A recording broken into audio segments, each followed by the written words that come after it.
सुबह का सूरज धीरे धीरे गांव के ऊपर चढ़ रहा था। कच्चे रास्तों पर धूल सुनहरी रोशनी में चमक रही थी और नीम के पेड़ की छाया में बैठा अर्जुन अपने जीवन के बारे में पहली बार गहराई से सोच रहा था।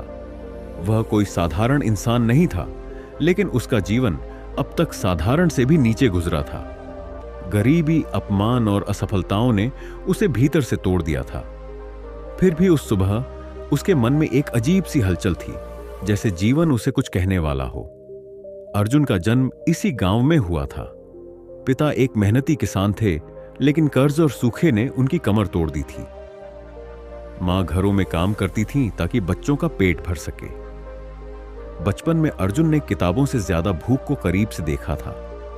स्कूल जाना उसे अच्छा लगता था, लेकिन अक्सर फटी कॉपी और बिना पेंसिल के वह कक्षा में चुपचाप बैठा रहता था। शिक्षक कई बार उसकी बुद्धि से प्रभावित होते, पर उसकी हालत देखकर कुछ नहीं कह पाते। जब अर्जुन 10 साल का था, तब उसके पिता की मृत्यु हो गई। उस दिन उसने पहली बार अपनी मां को टूटते देखा। रोते हुए भी मां ने आंसू पोंछे और कहा, अब हमें ही मजबूत बनना होगा। वही वाक्य अर्जुन के मन में कहीं गहरे बैठ गया, लेकिन उस उम्र में मजबूती का मतलब उसे समझ नहीं आया।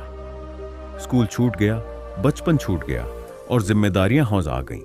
किशोरावस्था में अर्जुन शहर चला गया। वहां एक छोटी सी फैक्ट्री में काम मिला। दिन भर मशीनों की आवाज, हाथों में छाले और मन में सपनों की राख। रात को जब वह छत पर लेटता तो तारों को देखकर सोचता कि क्या उसका जीवन बस इतना ही है। शहर ने उसे पैसा तो दिया, लेकिन आत्मसम्मान नहीं। मालिक की डांट, लोगों की बेरुखी और अकेलापन उसे भीतर से खोखला कर रहे थे। एक दिन फैक्ट्री में हादसा हुआ। मशीन से उसका हाथ बुरी तरह जख्मी हो गया। इलाज के बाद उसे काम से निकाल दिया गया। वही क्षण उसके जीवन का सबसे अंधेरा पल था। न पैसा, न काम, न भविष्य की कोई दिशा। कई रातें उसने भूखा सोते हुए बिताई। कई बार सोचा कि सब खत्म कर दे, लेकिन मां का चेहरा सामने आ जाता।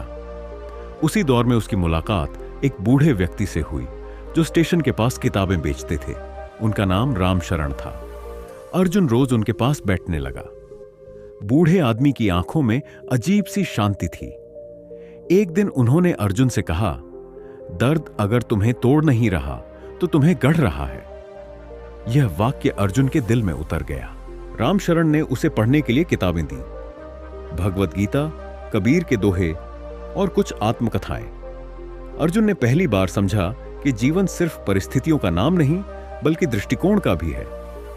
वह हर दिन कुछ पन्ने पढ़ता और उनके बारे में सोचता। धीरे धीरे उसके भीतर एक नई आग जलने लगी। कुछ महीनों बाद अर्जुन गांव लौट आया। लोग उसे असफल मानते थे। कोई ताना देता, कोई दया दिखाता। पहले जो बातें उसे चुभती थीं, अब वह उन्हें शांत मन से सुनता। उसने मां से कहा कि वह फिर से पढ़ाई करना चाहता है। मां ने बिना कुछ कहे अपनी चूड़ियां बेच दी। उस दिन अर्जुन ने कसम खाई कि वह इस त्याग को व्यर्थ नहीं जाने देगा। गांव के स्कूल में वह सबसे बड़ा छात्र था। बच्चे उसका मजाक उड़ाते, लेकिन वह चुपचाप पढ़ता रहता। रात को लालटेन की रोशनी में वह किताबों में डूबा रहता। कई बार नींद आंखों से लड़ती, लेकिन वह हार नहीं मानता। उसे लगने लगा था कि हर पन्ना उसके जीवन को थोड़ा सा बदल रहा है। समय बीतता गया। अर्जुन ने अच्छे अंकों से परीक्षा पास की, फिर कॉलेज में दाखिला लिया। वहां दुनिया और भी बड़ी थी और चुनौतियां भी, लेकिन अब वह डरता नहीं था। वह जान चुका था कि असफलता अंत नहीं, बल्कि सीख है। कॉलेज में उसने सामाजिक कार्यों में हिस्सा लिया, गरीब बच्चों को पढ़ाया और अपने जैसे लोगों की पीड़ा को समझा। एक दिन उसे छात्रवृत्ति मिली और वह बड़े शहर के विश्वविद्यालय में पहुंच गया। वहां उसे पहली बार अपनी क्षमता का एहसास हुआ। वह सवाल पूछता, बहस करता और नए विचारों से डरता नहीं था। उसके प्रोफेसर उसकी सोच से प्रभावित हुए।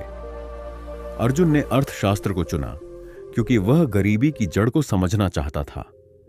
विश्वविद्यालय के दिनों में भी मुश्किलें कम नहीं थीं।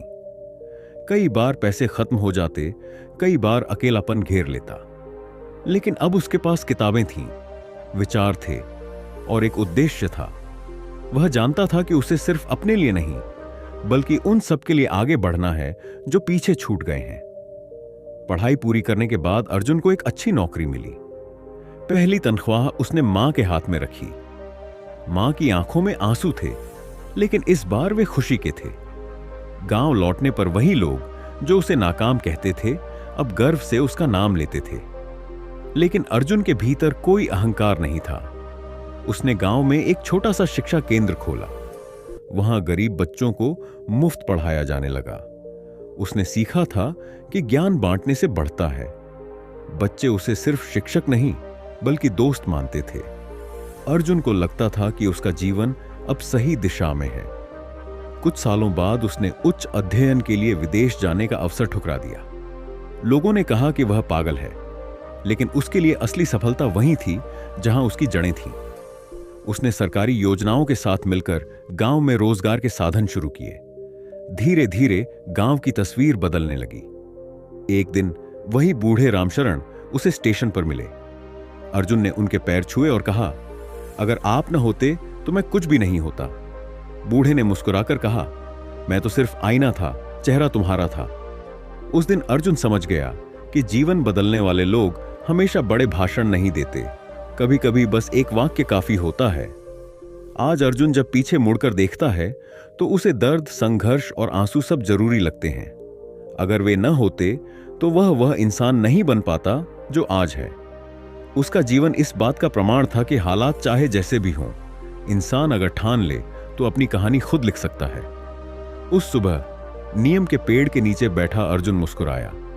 सूरज अब पूरी तरह निकल आया था। गांव जाग रहा था। बच्चे स्कूल जा रहे थे, खेतों में हल चल रहे थे। अर्जुन ने गहरी सांस ली और मन ही मन कहा, जीवन ने मुझे तोड़ा जरूर, लेकिन उसी ने मुझे बदल भी दिया। यही उसकी जीवन बदल देने वाली कहानी थी।